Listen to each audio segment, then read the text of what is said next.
let us bring out the cast and creators of this series, Legion, starting with the man who is a memory artist. He plays Ptonomy Wallace. Please welcome Jeremy Harris.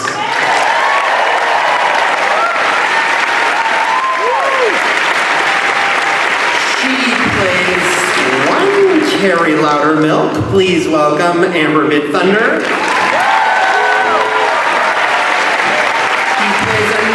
Kerry Loudermilk. Please welcome Bill Irwin. She's got a lot of things going on, a lot of people listening to her. She plays Melanie Bird. Please welcome Jean Smart.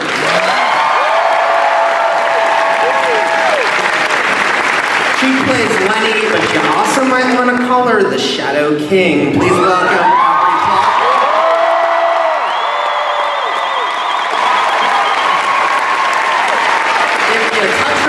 Get very weird. She plays Sid Barrett. Please welcome Rachel Keller. And he is David Keller. He's also Legion. Please welcome Dan Stevens.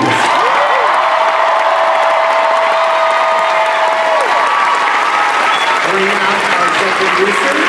First off, we've got executive producer John Cameron.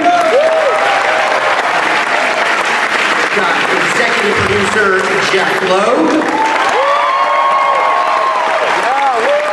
Executive producer Lauren Shuler-Donner. And lastly, the man who's executive producer and showrunner and creator of this wonderful madness, please welcome Noah Hawley.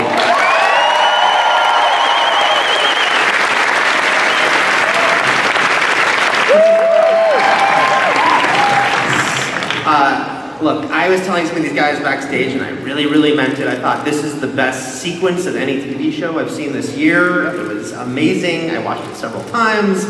Noah, what was the inspiration? I have to ask for the Bolero sequence. Was it always the Bolero sequence? Were there other songs thought about? It was always the Bolero sequence, yeah. Because Bolero is an interesting story about Ravel, which is that he had a degenerative brain disease, and that the reason that piece of music is just the same thing over and over again is because part of his disease was he got obsessed with repeating things, and so it seemed like the perfect piece of music for a show about people with potentially with mental illnesses, that there was a piece of music that was a product of an OCD. Mm-hmm.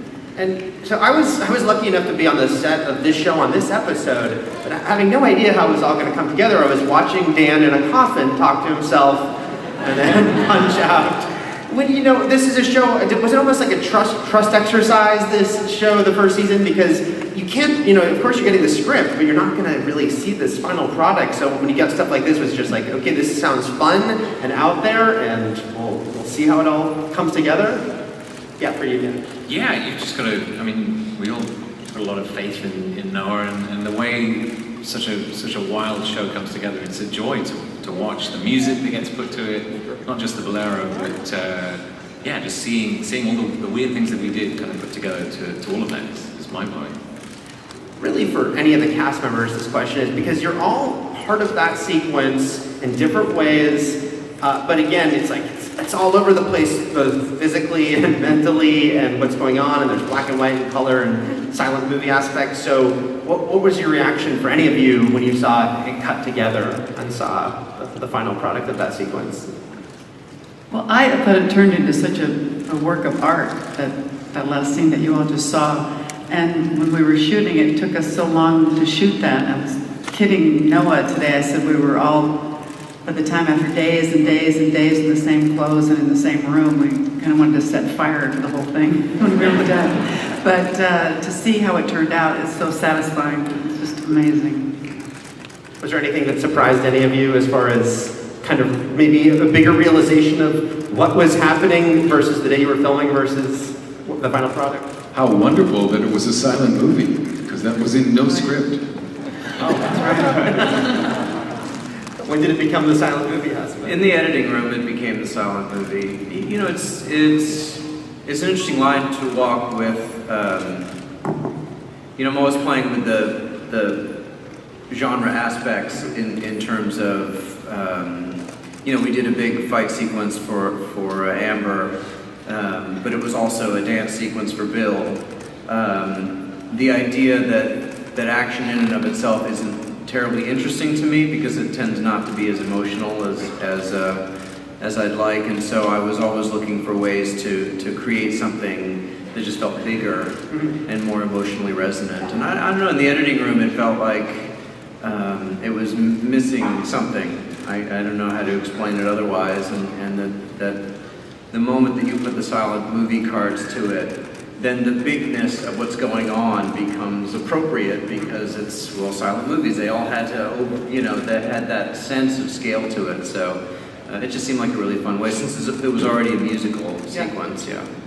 So, Jeph, let me ask you, I mean, Marvel TV has so much cool stuff going on right now, and yet this was your first time kind of in the realm of mutants and touching upon the X-Men, so... Yeah, it's funny how old lawsuits come together. Sure. So was that, both, obviously that must have been exciting in and of itself, but then to see the direction Noah wanted to go with it.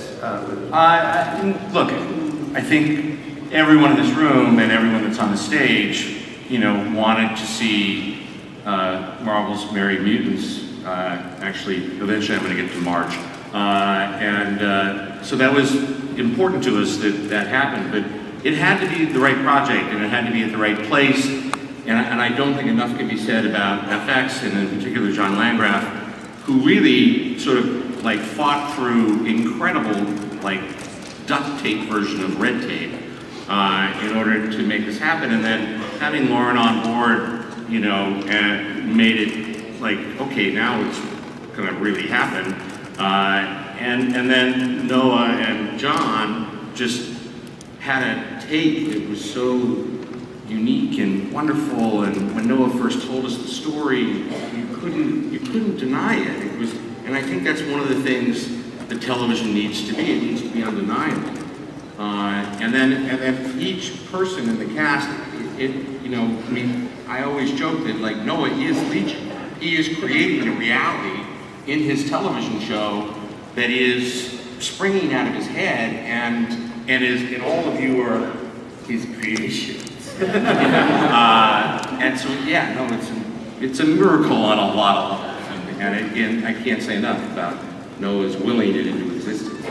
Lauren, as Jeph was alluding to, you've been involved with the X-Men film franchise since the very beginning. Was it, for you, a lot of people would wonder, could we bring X-Men to TV? Was it great that you got to do it in such a different vibe that, it wasn't going to be like, okay, a version of it on TV, but it's like, no, this is going to have its own distinct character. I'm choking. So emotional. Yes. The only way to do it really was to make it very distinctive. We were very fortunate in that we wanted Noah to write it, and we went to Noah, and his idea was further out than I had ever expected, which was all the good news, because it has to exist on its own plane. It can't ever cross paths with the movies, or why watch it? Right. And then, John, for you, I just wanted to ask a bit more about the musicality of the show, which was a big thing right from the pilot. In your earliest discussions with Noah, was that something that you guys knew you wanted to really kind of weave in and out of the show? Yeah, absolutely. One of the earliest discussions was about the Bollywood dance number.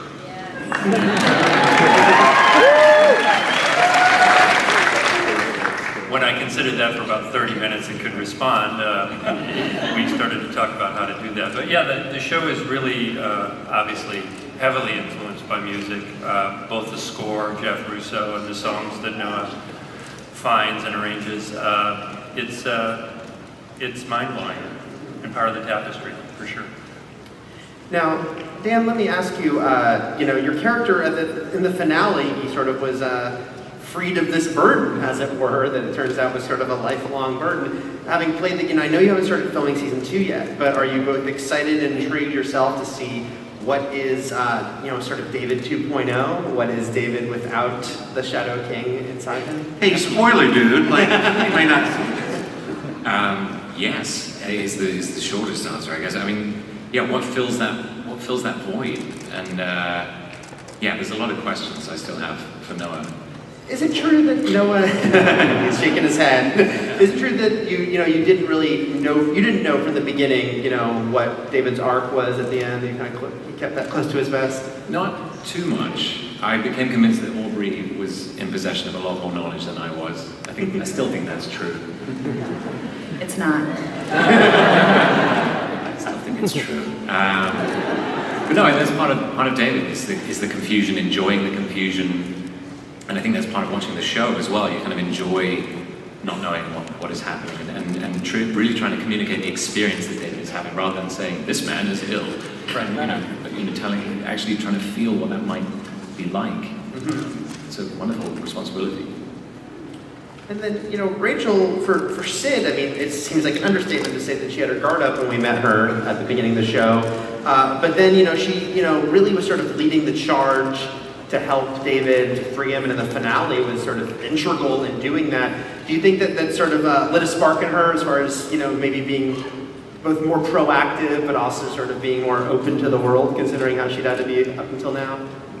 Yeah, I do. Yeah, I mean, it's all about this exploration of who am I and what am I capable of, and how do I reckon with this thing that I thought was bad and wrong and sick, and now it's something that I can use and help people with, or, deep in a relationship that she feels strongly about. Yeah, I do. So, yeah. And Aubrey, if you'd only played Lenny, I feel like that would have been really fun. Like, Lenny was great. When you meet Lenny, she's a great character, but what was it like to get to transform her episode by episode to what we just saw, to sort of the full unleashing? I imagine that must have been amazing.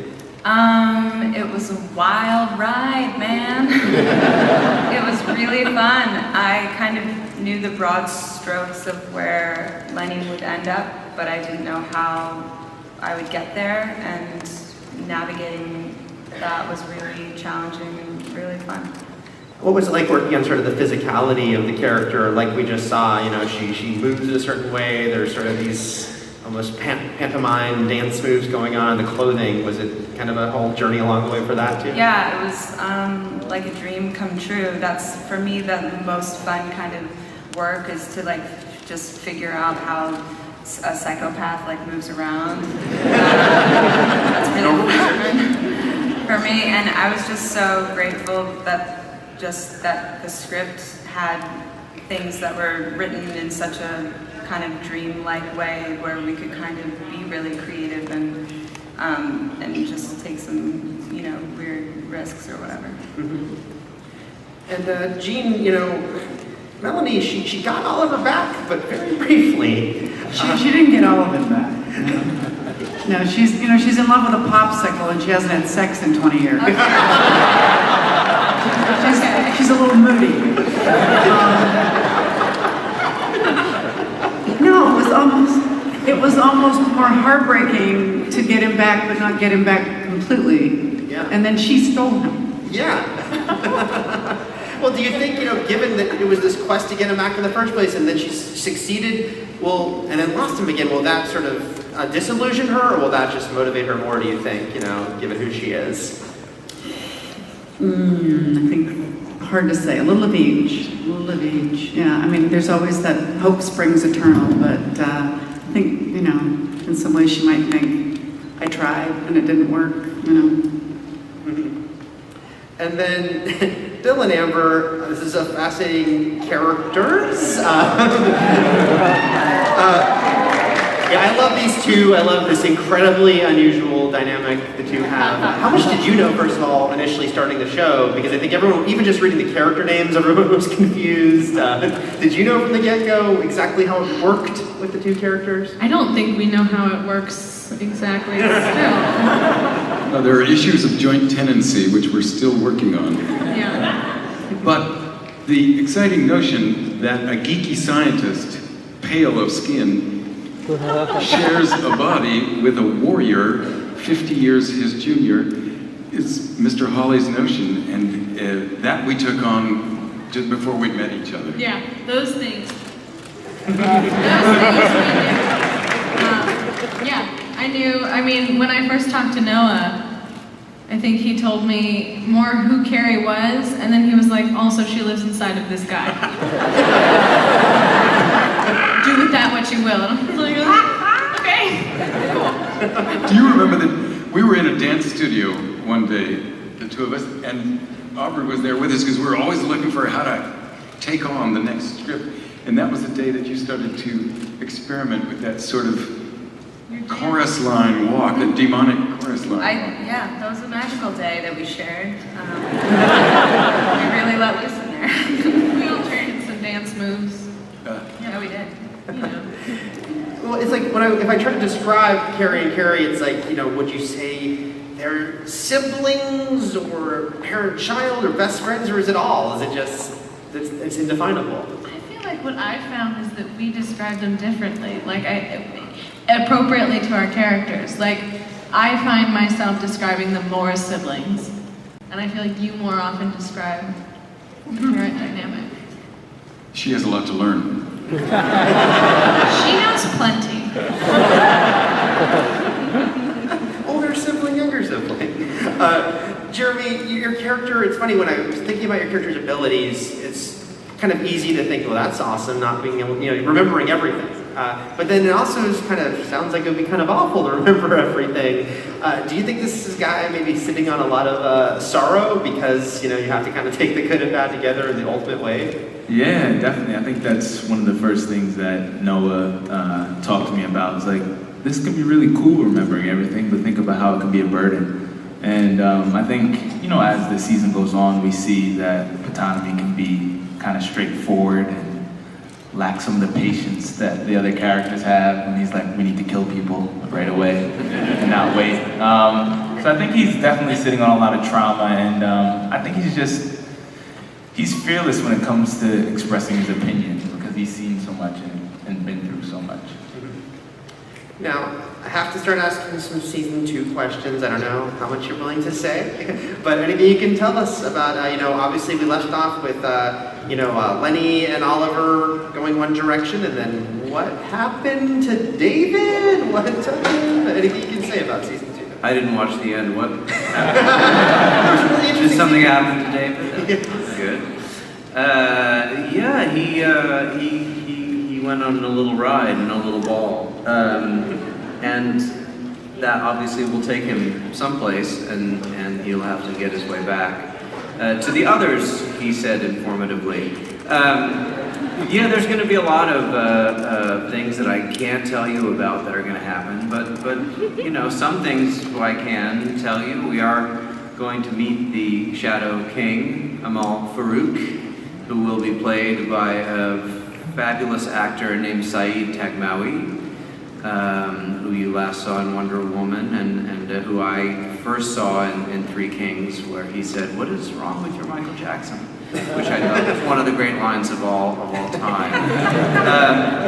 And so Saeed will join us and add to that what's now will be a trio with he and Aubrey and Jermaine Clement, who wanted to be here today but couldn't. I know, I'm sorry. But New Zealand is really far away. And then obviously we have a love story. This is at its core, this is really an epic love story between two people who literally physically can't be together, and the challenges of that. And if season 1 was the honeymoon, I think season 2 we're going to have to explore. Right now you're going to have to figure out how does this actually work.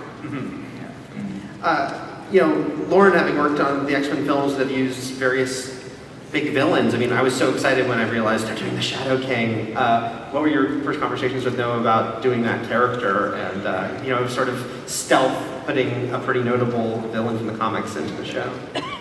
I thought it was a really great choice. And one we had a little bit discussed in the movies, but had decided not to pursue at the time, and this was the best way to explore it. Noah, can you talk about that, using that character? Because when the show began, we asked a lot of questions about relating to the comic books and the Professor X of it all. And some people thought, maybe we'll never see any other character from the comic books. But then, the Shadow King ended up being pretty integral.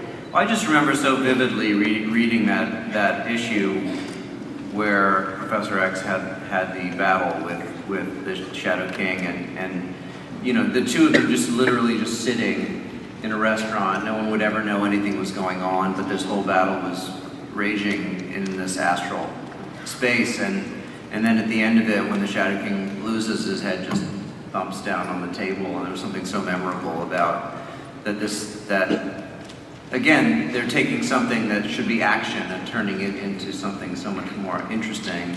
And that always stuck with me, the idea that you know, Xavier had defeated this guy, and then he went off and had a kid, and it always seemed to me like it was a really interesting thing that we could start to build into, where at first you think, oh, okay, it's, you know, Division 3, and it's the plucky band of rebels against the Empire, and while we're, you know, getting ready to fight the Empire, we're just going to go into David's memories and you know, try to help him see that he's you know, he's not mentally ill, but when they go in there, we discover the real enemy is within. I thought that was sort of subversive. I like that. You know, Jeph, we've spoken before about sort of, you know, what sort of makes a Marvel hero. I think David is so fascinating in that regard. You know, how do you think he sort of stands out amongst the Marvel pantheon? Well, we have talked about it. I mean, I think the thing that makes Marvel different and unique, and I think part of the reason why these characters connect with the audience is because they start out as regular folks, people who have hopes and dreams, but in reality, their life is poop. You know, there's kids in the audience, and so because they've never heard the word shit.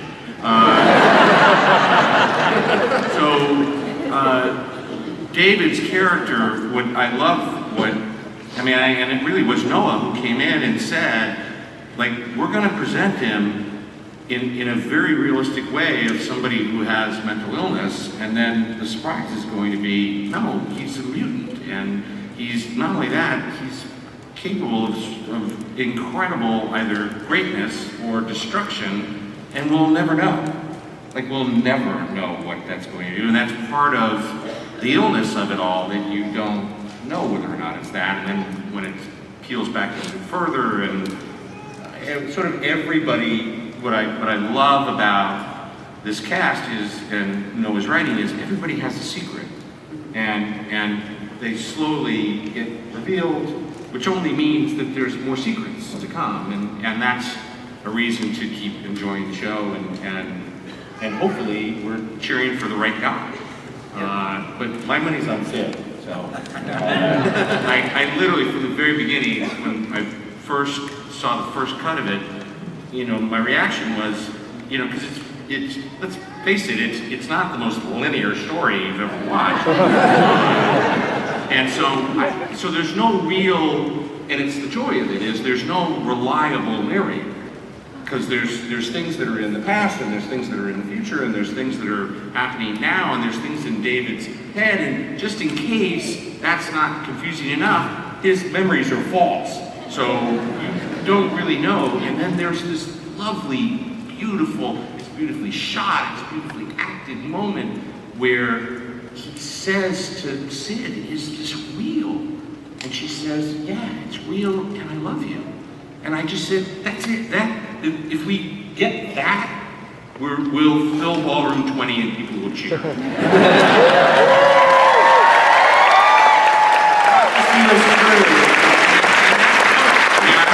all I can tell you.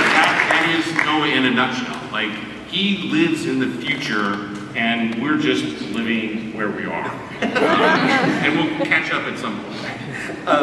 So I asked on Twitter if anyone wanted me to ask a couple questions. There's a lot of people wanted me to just ask what the hell took David at the end, but I don't think you're going to give us a direct answer on that. Well, it was a ball of wing. Yeah, exactly. It's pretty obvious. But a sequence that got brought up that actually was mentioned in passing earlier, a Twitter handle, CS Dark Rose, asked, did Dan and Rachel enjoy filming the Bollywood-style dance scene, and how long did it take to learn that? I think Rachel enjoyed it. I don't think Dan enjoyed it at all. And I'll tell you why. Or you tell me. No, I think the day itself.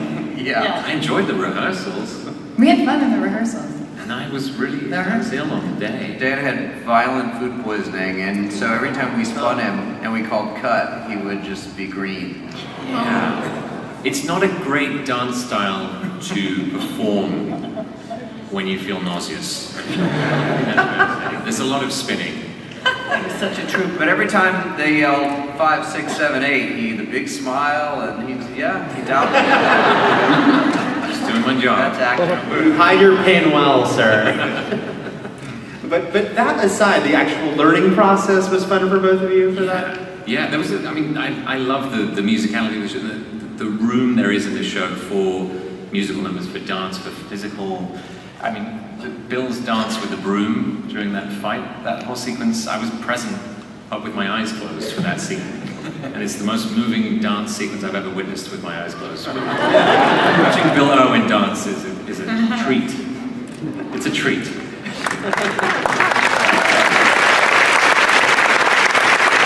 As we've talked about, this is a show with very unique sequences and scenes and character moments for any of the cast. Is there a day on set that does, whether it's because of horrible food poisoning or not, hopefully not, stands out to you as okay, this is like the world of Legion, what I am doing today, filming that first season? Aubrey?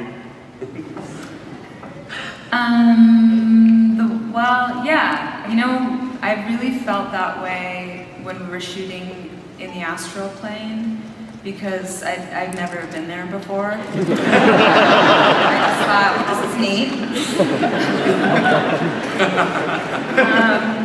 It's just green everywhere, and I'm just tripping out in my mind right now, and that was really fun. I thought that scene we did where we had no voice, you would speak and nothing would come out and no one could hear you, that was difficult, but that was really an interesting scene to work on, because they didn't just turn the sound off. We were actually acting that. You had to pretend you couldn't hear the other people, and you couldn't, that was an interesting day. Anyone else? Oh, there were days when Amber and her wonderful stunt double were rehearsing with 5 or 6 stunt guys and laying them down in sequence. Just to be standing on the sidelines in those days was great. Or to walk through just kind of the back halls of the studio and see him by himself dancing with a broom. You just kind of turn a corner and be like, there's Bill. Keep walking.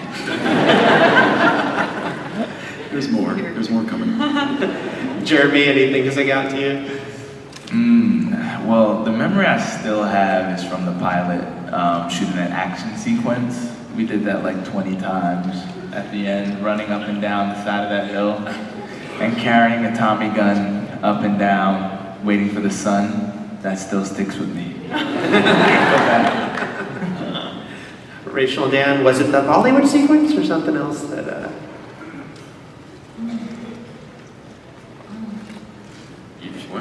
Well, I said this earlier, but when I walked onto the White Room set, it was very kind of Kubrick-esque, and we were playing in like the bathroom and the lighting, and I remember that. That was a good moment. The red bathroom. Red bathroom. Sorry. Bathroom. Off the White Room. Walking in and out of there. It was very weird. Had a very trippy effect on your eyes, and everything would go very blue in the White Room, and weird things would happen. And it was very cool to see that actually translate onto the screen. It's a very, very trippy sequence to watch. So we're going to start taking questions from the audience in a minute. I think there's mics out there somewhere. It's pretty dark for us in the audience right here, but I'll read one more question from Twitter before we go to audience questions, which is the other Big O asks, will we see more of David's youth or adolescence in the coming season? Now that he's come to terms with everything, will flashbacks still be a part of it, or will we kind of more stay in the present for him? Question. I think that we know his story pretty well now, but we don't know everybody's story really well now. So I think there are other people who we may see where they came from and how it brought them to this moment. So yeah. Well, the casting you announced made me think perhaps some Shadow King flashbacks might be in order? It could be, yeah. You know, we'll get our money's worth out of every character on the show. I mean, I can't, obviously, I have a slight character issue. I like a lot of them, and I do believe that you know, the more you shift point of view, the more empathy you build, even for characters who you think are supposed to be villains, the more interesting it becomes when, you know, when they have to face off against each other. So, you know, we're definitely gonna go deeper. I'm legally obligated to ask you if those flashbacks, maybe they could include David's father, a certain bald adversary of the Shadow King. That could be good, right? Yeah. Sure. It's up to Jeph Loeb. Send your cards and Keep them in emails. my pocket. Jeph Loeb. Well, you were on a talk show with that man, a chat show, I guess you call it. And, Pops. yeah. He had no idea what the show was, but But I educated him nice. on television. Yeah. He seemed very into the idea, Jeph.